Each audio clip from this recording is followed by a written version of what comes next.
next video segment is from the Scoutmaster perspective, and this is very important because we want to know what are the do's and don'ts, what are the hurdles that we have to overcome in terms of moving our troop from the heavyweight backpacking mentality to the lightweight backpacking mentality. And I'd like for you to welcome right now Sam Francis, who is the Scoutmaster of my troop here in Austin, Texas, and Pat Rabun Assistant Scoutmaster from a troop in Fort Worth, Texas. I'm Sam Francis. I'm Scoutmaster with Troop 990. I've been on 3 summer Philmont treks and 1 winter adventure. Pat Rabun. I'm from Fort Worth, Troop 326. I'm an Assistant Scoutmaster up there. Done 2 Philmont treks so far, going on our 3rd this coming summer. Really into the lightweight backpacking thing, and as you can see here, we're trying to get you interested in starting a lightweight program in your troop, and it ain't as easy as it seems when you first look at it. But when you think about it, backpacking and hiking are really fundamental to Boy Scouting. For me, the Scoutmaster perspective is hopefully to share some of my experience. I think hiking in the outdoor program is part of the core of Scouting. It's what we do. It's where we play the game with a purpose. Getting out and learning how to work together as teams, learning how to build skills, how to build confidence, character, and integrity. On top of everything else, we want to do this because we want to have fun. And if you do it right, where you're not taking them out with 40-pound backpacks and they're not miserable on their first experience out in the woods, it's going to be something that they want to do more than they want to go to the camporee or they want to do these things out of the back of a car. They're in Scouting to go out and do that hiking and backpacking. Let's talk about why we do this. We do know it's high adventure. That's ultimately what we're trying to get to. We want to figure out a way to do it safer, to do it in a proper way, but also have some fun with it.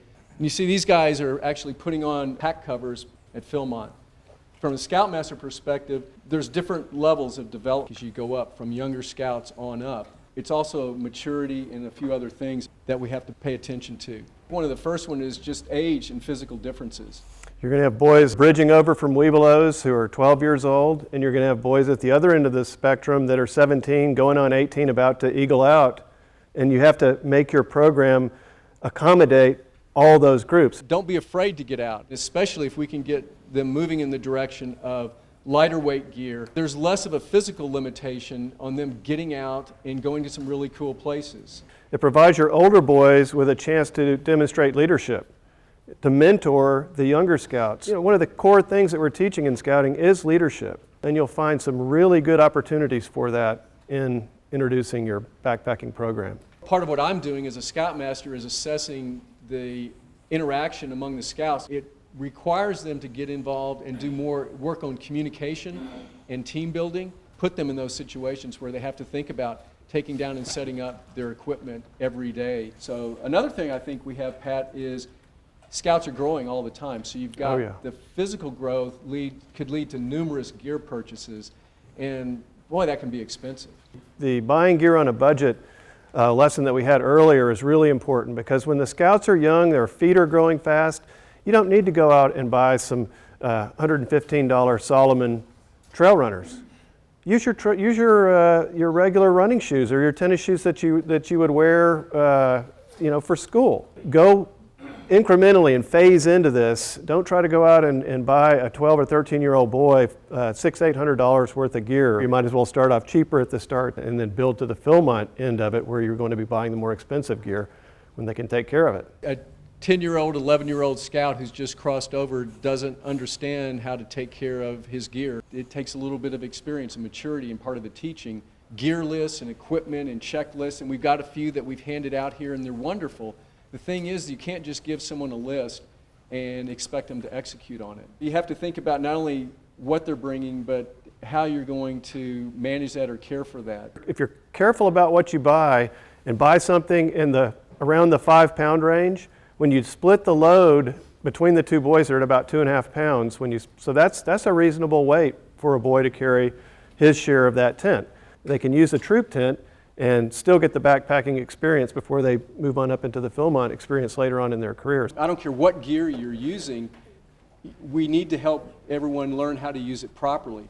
You can set up a very simple tarp in an effective manner to protect you from any number of elements if you know what you're doing.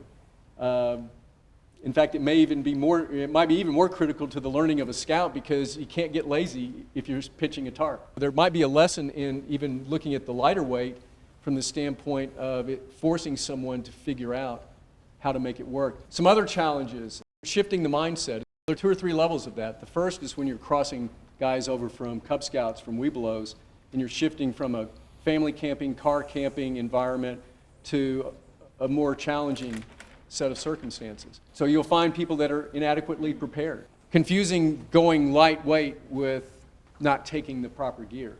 The mindset in Cub Scouts has tended to be those huge dome tents that pop up. So teaching the guys how to go smaller, pitch it taut, make sure it works is something that we have a challenge with. Cost, again, we're back to cost. We can do it inexpensively, especially when the guys are brand new and we're trying to introduce them for the first time. We're trying to get the big 3 under 9. That's where some of the gear discussions and inexpensive purchases can be important. Looking at those 3. If you have a person in your troop that is really into backpacking gear, that will be the person who can go on these websites, get all the emails from campmore.com, backcountry.com, be on everybody's mailing list, spend time looking for bargains, and then publish those. Most troops have their own website nowadays, or just simply by email. Hey, here's a great deal on a backpack. You can even come up with lists that you give your new scouts and parents when they come in of places to look for this stuff. So that helps keep that cost down. Every dollar is precious. Competition with other scouting events. We need to keep the variety in. I think we're blessed every week with a scouting opportunity. So there's always a conflict. You have people that want to do different things, mountain biking, go to the Lexington and see the aircraft. I think the way you get around that is, at the committee level, you need to establish every year when you're doing your annual calendar, at least 2 months out of the year where you have a backpacking trip. You're going to have to put it on the calendar because you have competition with other events. That's the only way it's ever going to happen. Be the advocate on your committee for the backpacking trip. Backpacking, pitching tents, getting lighter, and working well in the field, it's starting to teach them how to be more efficient. So implementation ideas, it's incremental. You do it a step at a time. You can't buy all the gear at once, and we know we can't train all the skills at once. So if you bring the hiking merit badge and the backpacking merit badge, cycling merit badge, some really cool activities, fun activities into the program, you focus on that, you train on that, and that can structure your troop meetings. You work with the Patrol Leaders Council to make that happen and have the scouts plan it and participate in developing that program.